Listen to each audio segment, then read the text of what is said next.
Assalamualaikum warahmatullahi wabarakatuh. Kali ini saya akan mempresentasikan mengenai materi yang bertema pengujian substantif persediaan observasi perhitungan.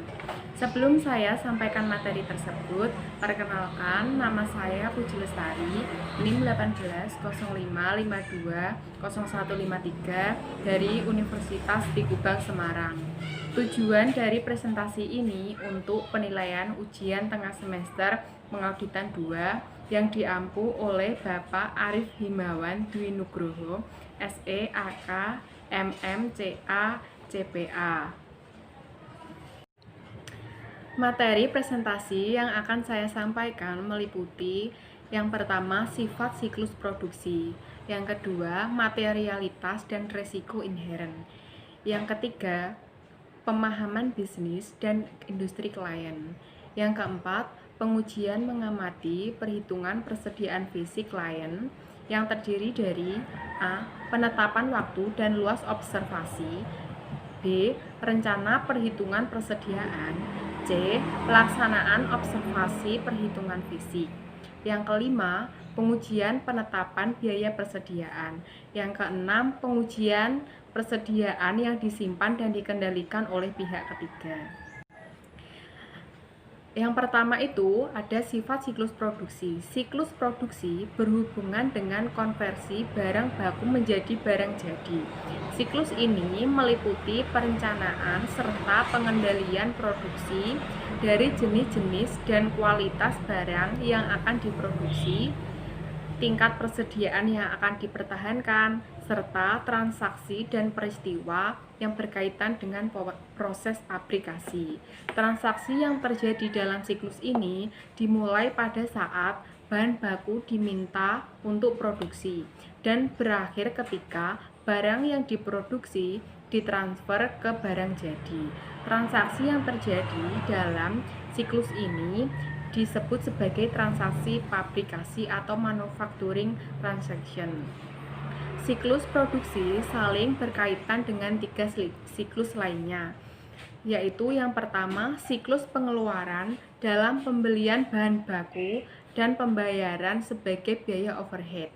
Yang kedua, siklus jasa personalia dalam pembayaran biaya tenaga kerja pabrik. Yang ketiga, siklus pendapatan dalam jumlah barang jadi. Di sini harus diperhatikan bahwa pengkreditan ke bahan baku, tenaga kerja langsung, dan overhead pabrikasi, pendebetan kepersediaan barang dalam proses ke barang jadi berasal dari transaksi pabrikasi pada siklus produksi. Terakhir, walaupun biasanya dianggap sebagai transaksi siklus pendapatan, namun pemindahan biaya dari barang jadi yang diproduksi ke harga pokok penjualan didasarkan atas data biaya yang terakumulasi dalam siklus produksi. Yang kedua, materialitas dan risiko inheren, yaitu materialitas. Bagi entitas-entitas ini, persediaan adalah unsur yang material dan audit atas persediaan merupakan yang penting untuk mencapai pendapat tentang kewajaran penyajian laporan keuangan secara keseluruhan. Alokasi materialitas ke akun-akun yang dipengaruhi oleh transaksi dalam siklus ini bervariasi menurut pertimbangan yang sudah dijelaskan pada bab-bab sebelumnya. Pertimbangan ini terdiri dari yang pertama, pertimbangan utama dan pertimbangan sekunder. Pertimbangan utama dalam mengevaluasi alokasi materialitas adalah penentuan besarnya salah saji yang akan mempengaruhi keputusan pemakai laporan keuangan yang berakal sehat. Sedangkan pertimbangan sekunder adalah berhubungan dengan biaya untuk mendeteksi kesalahan.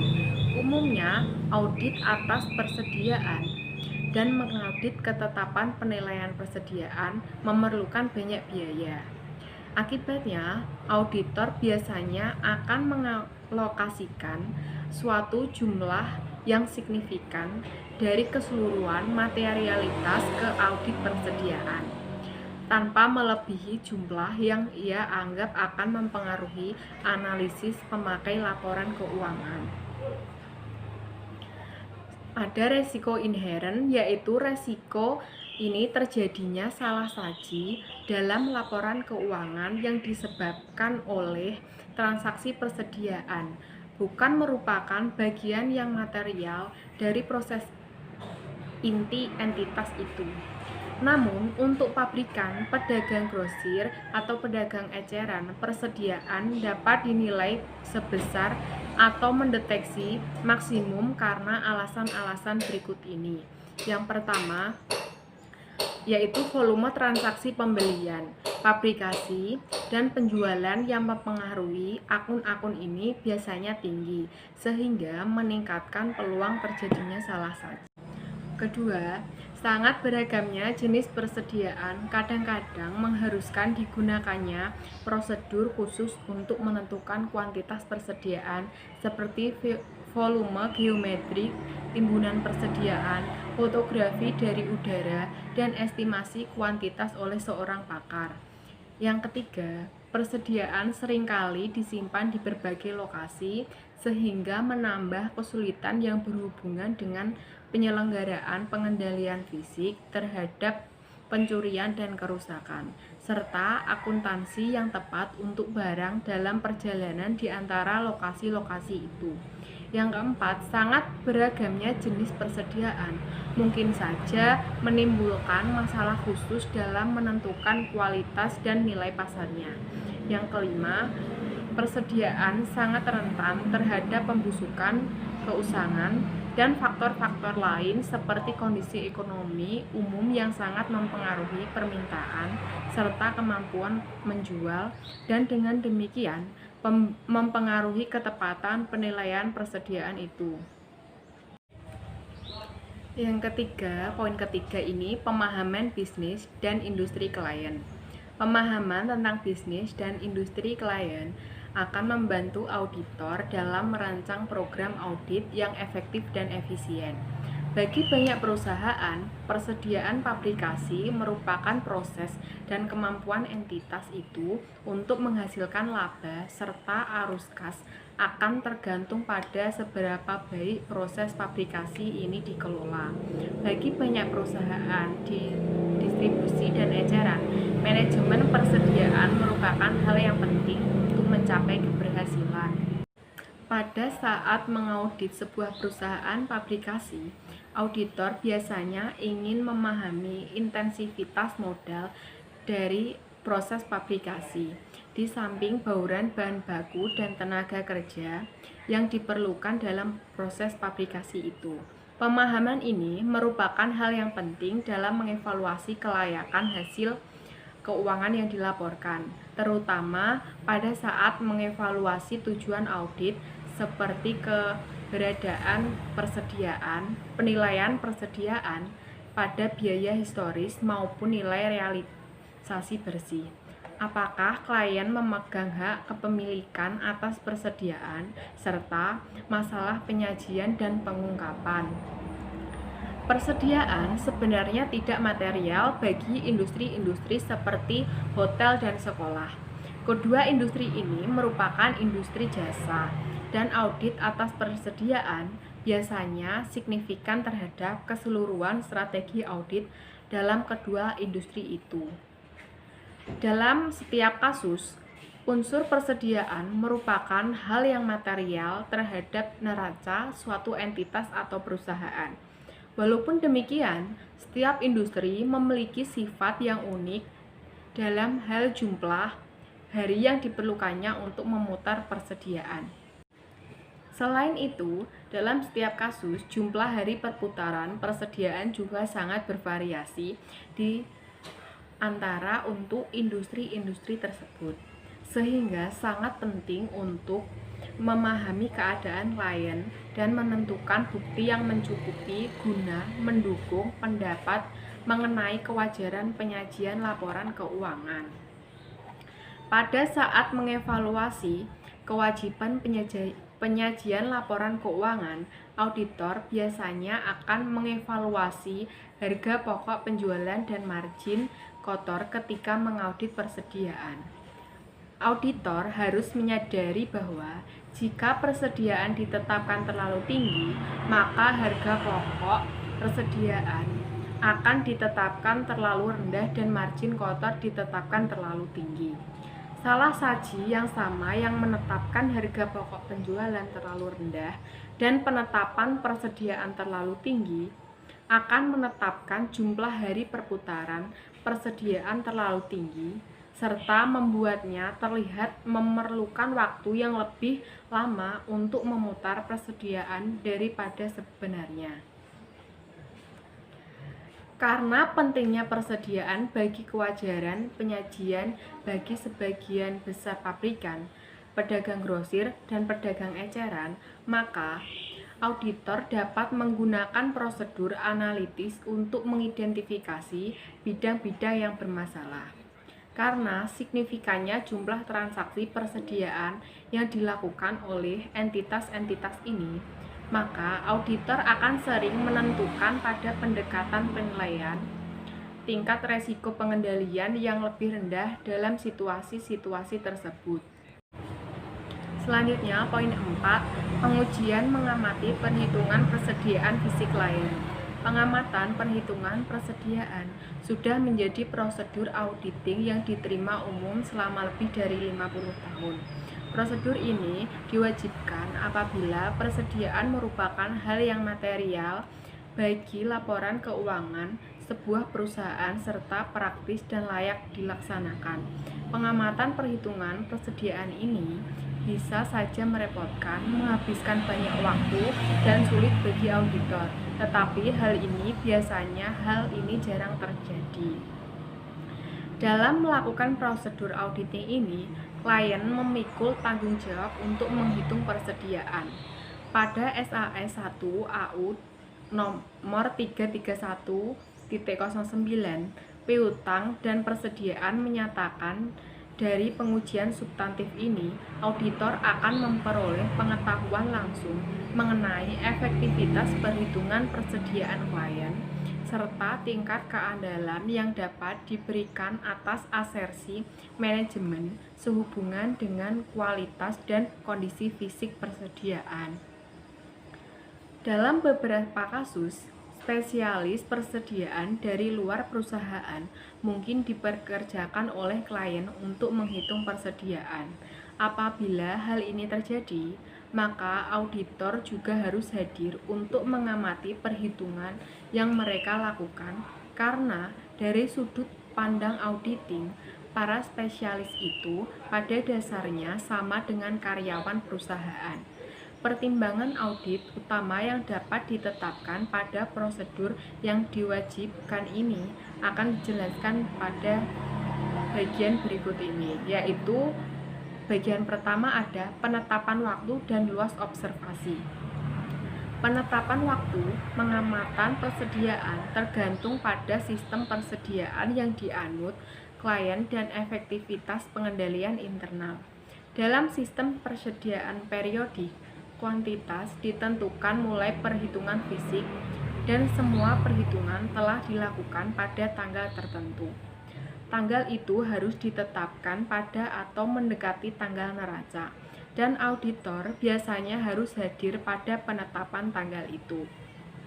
Dalam sistem persediaan perpetual, dengan pengendalian internal yang efektif, perhitungan fisik dapat dilakukan dan dibandingkan dengan catatan persediaan pada tanggal interim. Apabila catatan perpetual telah diselenggarakan dengan baik dan berbanding dengan perhitungan fisik telah dilakukan secara periodik oleh klien, maka auditor harus hadir untuk mengamati sampel representatif dari perhitungan semacam itu. Dan dalam kasus itu, prosedur ini dapat dilakukan selama atau setelah akhir periode diaudit. Dalam perusahaan yang memiliki persediaan yang tersebar di banyak tempat, pengamatan auditor biasanya harus mencakup semua lokasi persediaan yang signifikan. Yang selanjutnya itu rencana perhitungan persediaan. Perhitungan persediaan fisik oleh klien biasanya dilakukan sesuai dengan rencana atau daftar instruksi. Instruksi-instruksi yang dibuat oleh klien harus mencakup hal-hal berikut ini. Yang pertama, nama karyawan yang bertanggung jawab untuk mengawasi perhitungan persediaan. Yang kedua, tanggal perhitungan. Yang ketiga, lokasi-lokasi yang dihitung. Yang keempat, instruksi terinci mengenai bagaimana perhitungan akan dilakukan. Yang kelima, penggunaan dan pengendalian label persediaan bernomor urut serta lembar ikhtisar. Yang keenam, ketentuan mengenai penanganan penerimaan, pengiriman, dan perpindahan barang selama perhitungan jika aktivitas tersebut tidak dapat dihindarkan. Yang ketujuh, pemisahan atau identifikasi barang yang bukan milik klien. Auditor harus mereview dan mengevaluasi rencana perhitungan persediaan klien jauh sebelum tanggal perhitungan.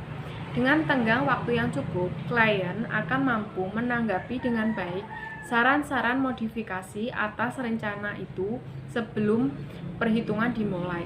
Sudah merupakan hal biasa bagi auditor untuk membantu klien dalam merancang suatu persediaan persediaan yang akan mempermudah baik perhitungan maupun pengamatan persediaan. Perencanaan pendahuluan harus dilakukan oleh auditor jika pengamatan persediaan akan dilakukan secara efisien dan efektif. Seseorang yang berpengalaman biasanya bertanggung jawab untuk 1. Merencanakan prosedur. Yang kedua, menentukan kebutuhan tenaga kerja. Yang ketiga, menugaskan anggota tim audit ke lokasi-lokasi tertentu.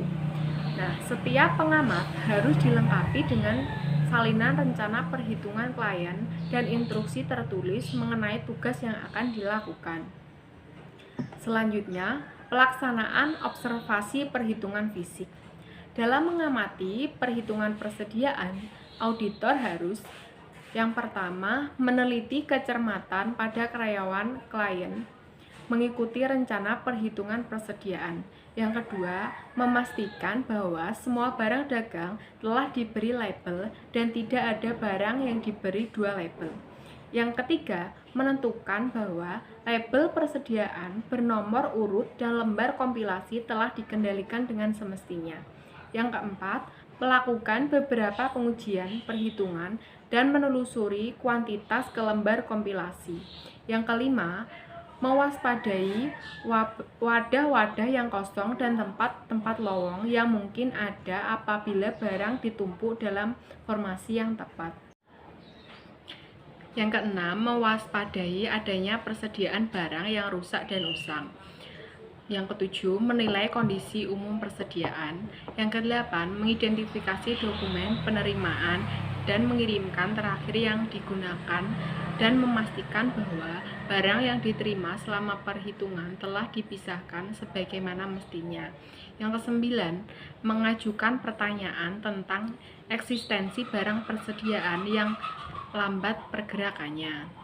Luas pengujian perhitungan yang dilakukan auditor tergantung sebagian pada kecermatan para karyawan klien dalam menghitung persediaan, sifat dan komposisi persediaan, serta efektivitas pengendalian yang berkaitan dengan pengamatan fisik persediaan dan penyelenggaraan catatan tertektual. Biasanya auditor akan membuat stratifikasi atas barang persediaan dengan memasukkan barang-barang bernilai dolar tinggi ke dalam perhitungan dan pengambilan sampel representatif dari barang-barang bernilai dolar tinggi ke dalam perhitungan dan mengambil sampel representatif dari barang-barang lainnya. Penelusuran kecatatan persediaan perpetual juga berguna untuk mengidentifikasi barang-barang bernilai tinggi dan memilih barang-barang yang akan dijadikan sampel. Dalam melakukan pengujian perhitungan, auditor harus mencatat perhitungan yang dilakukan dan memberikan deskripsi yang lengkap serta akurat mengenai barang-barang tersebut dalam kertas kerja. Data semacam ini sangat diperlukan dalam membandingkan pengujian perhitungan yang dilakukan auditor dengan pertimbangan klien serta penelusuran pertimbangan selanjutnya ke lembar ikhtisar persediaan dan catatan persediaan perpetual. Setelah persediaan selesai dihitung, auditor perlu membuat sebuah label yang digunakan untuk tidak digunakan atau lembar ikhtisar dan mendapatkan informasi yang cukup sehingga tidak ada persediaan yang bisa ditambahkan ke perhitungan sebuah auditor mengamati persediaan. Beberapa kecurangan yang signifikan pernah terjadi, yaitu menetapkan persediaan terlalu tinggi pada saat auditor tidak mengendalikan lembar perhitungan atau label secara memadai.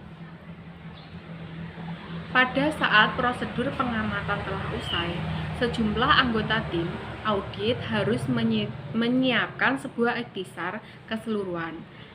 Ikhtisar itu harus mencakup uraian mengenai hal-hal berikut ini. Yang pertama, penyimpangan dari rencana perhitungan persediaan yang disusun klien, luas pengujian perhitungan, dan setiap selisih material yang dihasilkan. Yang ketiga, kesimpulan mengenai keakuratan perhitungan dan kondisi umum persediaan. Apabila persediaan bersifat material dan auditor tidak mengetahui perhitungan persediaan pada menjelang akhir tahun, maka yang harus dilakukan adalah pengujian atas catatan akuntansi saja akan memadai dalam kaitannya dengan kuantitas. Kemudian, auditor harus selalu melakukan atau mengamati beberapa perhitungan fisik persediaan dan menetapkan pengujian yang tepat atas transaksi yang terjadi selama perhitungan. Pengamatan atas perhitungan persediaan bisa ditunda, tetapi tidak dapat dihilangkan. Auditor harus mendapatkan bukti fisik tertentu mengenai persediaan akhir sesuai dengan standar auditing yang diterima secara umum. Selain itu, auditor juga harus menelaah catatan setiap perhitungan yang dilakukan oleh klien. Materi kelima atau poin kelima yaitu pengujian penetapan biaya persediaan. Pengujian ini mencakup pemeriksaan atas dokumen pendukung baik untuk harga pokok maupun nilai pasar persediaan. Jadi, pengujian ini terutama berhubungan dengan asersi penilaian atau alokasi. Pengujian ini juga menyangkut penentuan bahwa prosedur penentuan yang digunakan konsisten dengan yang digunakan dalam tahun-tahun sebelumnya. Kemudian, review atas catatan persediaan perpetual dan pertanyaan kepada klien harus memungkinkan auditor untuk menentukan baik dasar maupun metode penetapan harga kuantitas persediaan. Sebaliknya, konsistensi penetapan harga ini dapat ditetapkan dengan melihat kembali kertas kerja tahun sebelumnya dalam audit yang berulang dan atau laporan tahun sebelumnya.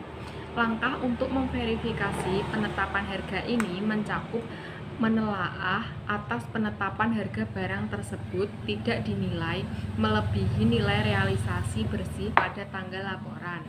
Bukti pendukung mengenai biaya per unit bervariasi menurut sifat persediaan. Bagi barang-barang yang dibeli untuk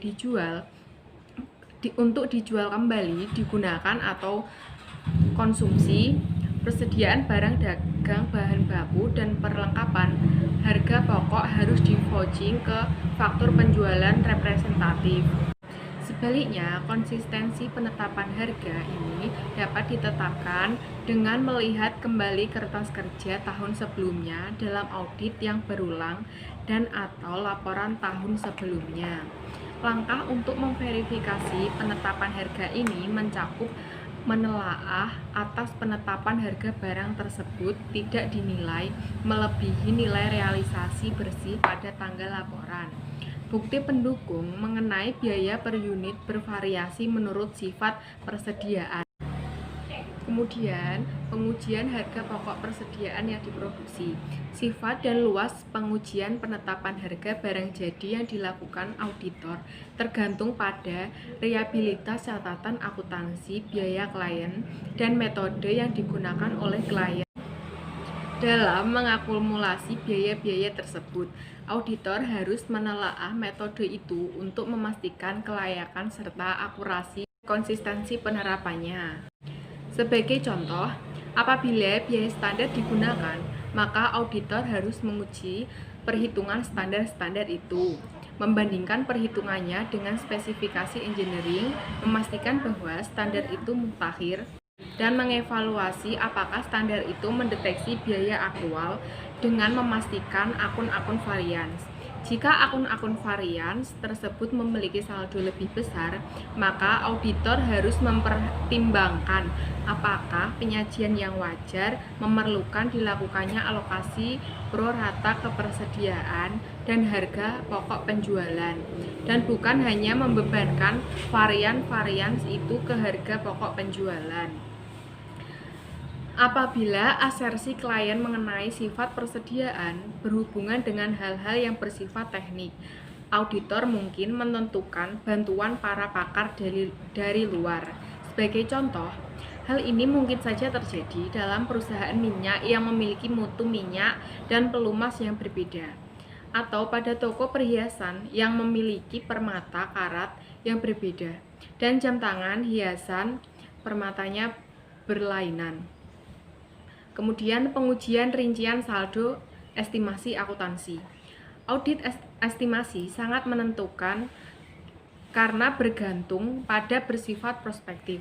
Pada saat mengaudit persediaan, auditor harus menentukan apakah tepat untuk menentukan nilai persediaan di bawah harga pokok, karena persediaan itu usang atau lambat bergerak, dan apakah situasi yang ada akan menyebabkan klien menjual persediaan itu pada harga yang membuat klien menderita kerugian.